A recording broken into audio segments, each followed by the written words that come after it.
Wall Street took a beating yesterday as all three major indexes plunged on fears that the U.S. economy is slowing faster than expected. All eyes will be on the markets this morning to see if they rebound and if it will be enough.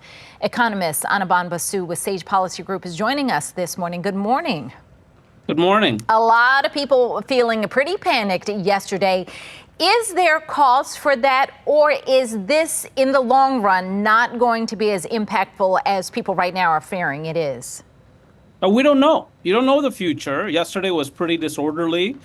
Dow Jones was down more than 1,000 points. That's a 2.6% loss. Some of the other major indices were down 3% or more. So big losses yesterday, and not just in America, by the way. Japan, South Korea, other parts of the world. It was a global stock market rout. That said, by yesterday afternoon here in America, things were a bit better. This morning, things seem more orderly. It is true the economy seems to be slowing more rapidly now, that the probability of a recession, meaning an economic downturn, has become much more likely. And we will see some data this week that will tell us where we might be headed. And then, of course, the weeks to come beyond that.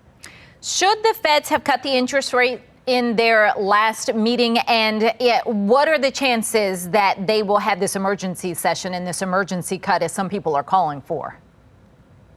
The Federal Reserve probably should have reduced rates by now to a certain extent. That's one of the fears here, is that they've waited too long. They're behind the curve. And because interest rates have been too high for too long, is driving the economy into a downturn, into a recession. Should they have an emergency meeting? I don't think that's appropriate right now. They're quite rare, actually. They happened, for instance, during the global economic downturn in 2008, and of course during COVID, but they're quite rare. And they're not based simply on stock market losses. It's based on when the markets have just faltered altogether. They're not even functioning. We're not at that point. In fact, as I say, the market should open quite strongly this morning. So what's the advice for people who are looking at their investments and their 401ks? You heard a lot of people say yesterday, oh, I don't even want to look at my 401k right now. So what's the advice? Hey, sometimes ignorance is bliss.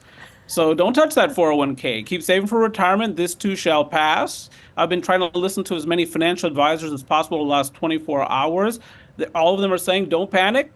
Don't touch your retirement accounts. If you want to raise some cash because you've got a big expenditure coming up, holiday shopping, for instance, or a down payment on a house, maybe you can do that if it makes you feel easier, more comfortable. But otherwise, we've been through these things before, and the markets generally have created a lot of wealth for Maryland households and households across the world. I'm Mary Bubala. Thank you for watching. Here's another video for you to watch. Also take some time to subscribe to our YouTube channel.